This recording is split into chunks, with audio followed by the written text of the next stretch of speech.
Hi hello அனைவருக்கும் வணக்கம். நான் உங்கள் ராமச்சந்திரன். இது உங்கள் ராம்சன் அகாடமி. நண்பர்களே, நம்ம பாருங்க, பிஓ எக்ஸாமுக்கான சைக்காலஜி வீடியோஸ் தான் நம்ம வந்து பார்த்துட்டு இருக்கோம். ஸோ உங்களுக்கு ஆல்ரெடி யூனிட் 2 போட்டு பிடிஎஃப் வந்து கொடுத்துட்டோங்க. இப்போ நம்ம யூனிட் 3 தான் நம்ம வந்து பார்த்துட்டு இருக்கோம். ஓகேங்களா? ஸோ சமூக மற்றும் social emotional and moral development அப்படின்னு பார்த்துட்டு இருக்கோம். சமூக இயல்பு, மனவீழ்ச்சி மற்றும் ஒழுக்க வளர்ச்சிக்கான அந்த நிகழ்வுகள் தான் நம்ம வந்து பார்த்துட்டு இருக்கோம். அதில் ஆல்ரெடி ஒரு கொஸ்டின் நம்ம வந்து பார்த்துட்டோம் 10 கொஸ்டின்ஸ்ல. இதனோட தொடர்ச்சி இப்போ நம்ம பார்க்க பார்த்து செகண்ட் கொஸ்டின் தான் நம்ம வந்து பார்க்க போறோம். ஓகேங்களா? சரி, வாங்க வீடியோக்குள்ள போகலாம். அதுக்கு முன்னால நம்ம லாஸ்ட் வீடியோல ஒரு கொஸ்டின் கொடுத்துருந்தோம். அதுக்கான ஆன்சர் என்னன்னு பார்த்தரலாம் பாருங்க. என்ன கேள்வி கேட்டிருந்தோம் அப்படின்னா, மனிதன் ஒரு சமூக விலங்கு என கூறியவர் யார் அப்படின்றத நம்ம வந்து கேட்டிருந்தோம். மனிதன் சமூக விலங்கு என கூறியவர் யாருன்னு கேட்டிருந்தோம். இதுக்கான ஆன்சர் என்ன அப்படின்னு வந்து பாத்தீங்கன்னா அரிஸ்டாட்டில். பி தாங்க இதுக்கான ஆன்சர். அரிஸ்டாட்டில் தான் வந்து மனிதனே ஒரு சமூக விலங்கு அப்படின்னு சொல்லியிருப்பாரு. ஓகே, என்னைக்கான 10 கொஸ்டின்ஸ்குள்ள போகலாம். ஸோ அதுக்கு முன்னால் நம்ம சேனலுக்கான புதுசாக வரீங்க அப்படின்னா நம்ம சேனலையும் சப்ஸ்கிரைப் பண்ணிக்கோங்க. கூடவே பக்கத்தில் இருக்கிற பெல் பட்டனை கிளிக் பண்ணி நோட்டிஃபிகேஷன் ஆல் அப்படின்றதையும் கொடுத்துக்கோங்க. அப்போதான் நம்ம போடுற வீடியோஸ் எல்லாமே உங்களுக்கு உடனடியாக வந்துட்டு இருக்கும். ஃபர்ஸ்ட் கொஸ்டின் பார்க்கலாம் பாருங்க. ஒரு தனிநபரின் சமூகமயமாதலில் முக்கிய பங்கு வகிப்பது எது? ஒரு தனிநபர் வந்து அவர் வந்து சோசியல் டெவலப்மெண்ட் அடையணும், சமூகமயம் ஆகணும் அப்படின்னா அதுல மிக முக்கிய பங்கு வகிப்பது எது? சூப்பர், எதுங்க? குடும்பம். சி தாங்க இதுக்கான ஆன்சர். ஸோ எல்லாரோட வாழ்க்கையிலும் அவன் வந்து சமூகமயம் ஆகிறதுக்கு மிக முக்கிய பங்கு வகிக்கக்கூடியது எது அப்படின்னு வந்து பாத்தீங்கன்னா குடும்பம் தான். ஸோ சி தான் வந்து இதுக்கான சரியான ஆன்சர். ஏன்னா அதிக நேரம் அவன் குடும்பத்தா கூட தான் டைம் ஸ்பெண்ட் பண்ணுவான். அடுத்த செகண்ட் கொஸ்டின். சமுதாயத்தின் சுருங்கிய பதிப்பு. வெரி வெரி இம்பார்ட்டன்ட்ங்க, ரொம்ப இம்பார்ட்டன்ட். சமுதாயத்தின் சுருங்கிய பதிப்பு, அதாவது ஆப்டிமைஸ்டு சொசைட்டி. ஆப்டிமைஸ்டு சொசைட்டி என அழைக்கப்படுவது எது? சூப்பர், இதுக்கான ஆன்சர் எதுங்க? பள்ளி. ஏ தான் இதுக்கான ஆன்சர். ஓகேங்களா? ஸோ அப்போ சமுதாயத்தோட ஒரு சுருங்கிய பகுதி, அதாவது சுருங்கிய பதிப்பு அப்படின்றது வந்து பார்த்தீங்கன்னா ஆப்டிமைஸ்டு சொசைட்டி அப்படின்னு வந்து பார்த்தீங்கன்னா பள்ளியை தான் வந்து சொல்லப்படுது. ஆனால் தனிநபர் சமூகமயமாவத்தில் முக்கிய பங்கு வகிக்குதுன்னு கேட்டால் குடும்பம். அடுத்து ரொம்ப முக்கியமான ஒரு கொட்டேஷனுங்கிறது. தன் சக மனிதனோடு கனிவோடும் ஒத்திசைவோடும் பயன் தரும் வகையிலும் வாழ்வதற்கு தேவையான திறன்களை கொடுக்க இயலாத கல்வி கல்வியாக இருக்க முடியாது என கூறிய கலைத்திட்ட வடிவமைப்பு. ஸோ எந்த ஆண்டு வெளியிட்ட அந்த கலைத்திட்ட வடிவமைப்புல இந்த கொட்டேஷன் சொல்லியிருக்காங்க. தன் சக மனிதனோட யார் ஒருத்தன் வந்து பார்த்தீங்கன்னா ஒத்திசைவோடும் கனிவோடும் பயன் தரும் வகையில வாழறானோ அப்படி தரக்கூடியதான் கல்வி இருக்கணும். அப்படி தராத்து கல்வியாக இருக்காது அப்படின்னு சொன்ன கலைத்திட்ட வடிவமைப்பு 2005. எதுங்க? 2005 வெளியிட்ட அந்த கலைத்திட்ட வடிவமைப்பு தான் வந்து இந்த கூற்றை வந்து சொல்லியிருக்கோம். அடுத்து, சமூக பிரச்சனைக்கு அடிப்படை காரணம். ஸோ சமூக பிரச்சனைகள் ஏற்படுறதுக்கு அடிப்படையான காரணமா இருக்கக்கூடியது எதுங்க? சூப்பர், எதுங்க? சமூக இன்ஈக்குவலிட்டி அப்படின்னு சொல்லுவாங்க. அதாவது சமூக வேறுபாடுகள். இந்த சமூகத்துல இருக்கக்கூடிய அந்த வேறுபாடுகள் தான் வந்து என்ன பண்ணுது அப்படின்னு பாத்தீங்கன்னா இந்த பிரச்சனைகள் ஏற்படுறதுக்கு மிக முக்கிய காரணமா இருக்குங்க. எதுங்க? சமூக வேறுபாடு. அப்போ சீதா வந்து இதுக்கான ஆன்சர். சோசியலோட இன்ஈக்குவலிட்டி. சீதா வந்து இதுக்கான சரியான ஆன்சர். அடுத்து 5வது கேள்வி பாருங்க. டேஷ் என்பது சமூகவியல்பு வளர்ச்சிக்கு அடிப்படை. ஸோ இது நான் இந்த கொஸ்டின் நீங்க நல்லா புரிஞ்சுக்கணும். சமூகமயமாதலுக்கு சமூகவியல்பு வளர்ச்சி உருவாகிறதுக்கு முக்கிய காரணமா இருக்கிறது குடும்பம். ஆனா எது வந்து ஒரு சமூகவியல்பு வளர்ச்சிக்கு அடிப்படையா இருக்கு அப்படின்னு வந்து பாத்தீங்கன்னா குழு ஊக்கம். எதுங்க? குழு ஊக்கம் தான் வந்து பாத்தீங்கன்னா ஒரு சமூக வளர்ச்சிக்கு அடிப்படையா இருக்கு. என்ன அப்படின்னா எந்த வேலையுமே வந்து ஒரு 4-5 பேர் சேர்ந்து செய்யறப்ப என்ன ஆகுங்க, அந்த ஏற்றத்தாழ்வுகள் அந்த எல்லா பிரச்சனையுமே மறைஞ்சிட்டு அந்த இடத்த வந்து பார்த்தீங்கன்னா ஒரு புரிந்துணர்வு வந்து உருவாக ஆரம்பிக்கும். அப்ப அந்த குழு ஊக்கம் அப்படின்றதான் வந்து பார்த்தீங்கன்னா இந்த சமூக வேறுபாடுகளை களைஞ்சிட்டு சமூக வேறுபாடு வளர்ச்சிக்கு அடிப்படையா வந்து இருக்கு. ஓகேங்களா? அடுத்து 6வது கேள்வி. பிறந்த ஓரிரு வாரங்களில் சிறு குழந்தைகளிடம் டேஷ் செயல்பட தொடங்குகிறது. ஸோ பிறந்த குழந்தைகிட்ட இருந்து ஓரிரு வாரங்கள்ல நீங்க வந்து பாத்தீங்கன்னா அதுகிட்ட குழு ஊக்கம் செயல்பட தொடங்கிடும். எது செயல்பட தொடங்கிடுன்றாங்க? குழு ஊக்கம் செயல்பட தொடங்கிடும். ஸோ பி தாங்க இதுக்கான ஆன்சர். குழு ஊக்கம் செயல்பட தொடங்கிடும்.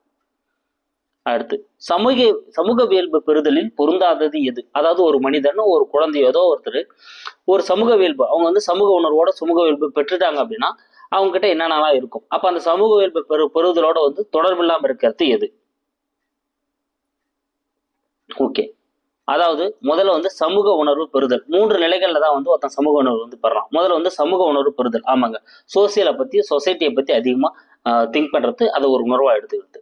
சமூக தொடர்புகளில் மகிழ்ச்சி அடைதல். அதுங்க சமூக தொடர்புகள் என்ன பண்ணணும்? மகிழ்ச்சி அடையணும். ஆமா, நம்மளால முடிஞ்சது இந்த சொசைட்டியில் நம்ம இதை ஏற்படுத்துறோம், நம்மளால இந்த சொசைட்டியில் இதை பண்றோம் அப்படின்றது மூலமா வந்து அந்த சமூக தொடர்பு மூலமா என்ன பண்றது? மகிழ்ச்சி அடையிறது. அடுத்து சமூக செயல்களில் பொறுப்புடன் செயல்படுதல். சமூக செயல்பாடுகள் என்ன பண்றதுக்கு? பொறுப்புடன் பங்கு பெறுதல். ஸோ சொசைட்டியில் நடக்கக்கூடிய விஷயங்கள் வந்து தன்னோட ஈடுபாடு இருக்கணும், தன்னோட பங்களிப்பு இருக்கணும்னு சொல்லிட்டு ஒரு பொறுப்புடன் செயல்படுதல். இது 3 தான் வந்து பார்த்தீங்கன்னா ஒருத்தர் சமூக வேள்பு பெறத்துக்கு அடிப்படையாக ஒரு 3 நிலைகளா வந்து காணப்படுது. இந்த தன்னிலை அறிதல் வந்து வராதுங்க. அப்போ பொருந்தாத்து வந்து இந்த டி தான். இது 3 வந்து அந்த நிலைகள் தான். ஸோ உணர்வு பெறணும், மகிழ்ச்சி அடையணும், பொறுப்புடன் செயல்படணும். அடுத்த 8வது கொஸ்டின், மொழித்திறன் வளர்ச்சிக்கு அவசியமானது. ஒருத்தரோட மொழித்திறன் வளரணும் அப்படின்னா அதுக்கு ரொம்ப அவசியமா இருக்கக்கூடியது எது அப்படின்னு வந்து பாத்தீங்கன்னா இந்த சமூகவியல்பு வளர்ச்சி தாங்க. டி தான் இதுக்கான ஆன்சர். ஓகேங்களா? ஸோ என்னதான் குடும்பத்துல வந்து மொழி வந்து கற்றுக் கொடுக்கப்பட்டாலும் அவன் சமூகத்துல யாரோட பழகுறான், எப்படி பழகுறான்றதை பொறுத்து தான் அவனோட மொழித்திறன் வளர்ச்சி வந்து அதிகமா இருக்கும். ஓகேங்களா? ஸோ நீங்க கூட பாத்தீங்கன்னா இந்த கம்யூனிகேஷன் லாங்குவேஜ் வந்து பார்த்தீங்கன்னா சில பேர் ஆஃபீஸில் வந்து நிறைய வந்து ஆங்கிலம் பயன்படுத்துவாங்க. அதனால அவங்களுக்கு அந்த கம்யூனிகேஷன் லாங்குவேஜ் வந்து பார்த்தீங்கன்னா கம்யூனிகேஷன் ஸ்கில் அதிகமாக இருக்கும். ஓகேங்களா? அப்போ அந்த சமூகவியல்போட தொடர்பு அவன் எப்படி இருக்குன்றதை பொறுத்து தான் அவனோட மொழித்திறன் வளர்ச்சி வந்து இருக்கும். அப்போ மொழித்திறன் வளர்ச்சிக்கு ரொம்ப அவசியமா இருக்கக்கூடியது வந்து பார்த்தீங்கன்னா இந்த சமூகவியல்பு வளர்ச்சி. அடுத்து, மனிதன் தன் வாழ்நாள் முழுவதும் இந்த உலகத்துடன் இணைந்து செயலாற்றுவதால் ஏற்படும் அனைத்து வளர்ச்சியையும் 8 படிநிலைகளில் கூறியவர் யார்? ஸோ ஒரு மனிதன் வந்து தன் வாழ்நாள் முழுவதும் இந்த உலகத்தோட இணைந்து செயலாற்றான். அது ஒரே வார்த்தையில சொல்லணும் அப்படின்னா சமூக இயல்பு வளர்ச்சின்னு சொல்லிடலாம்.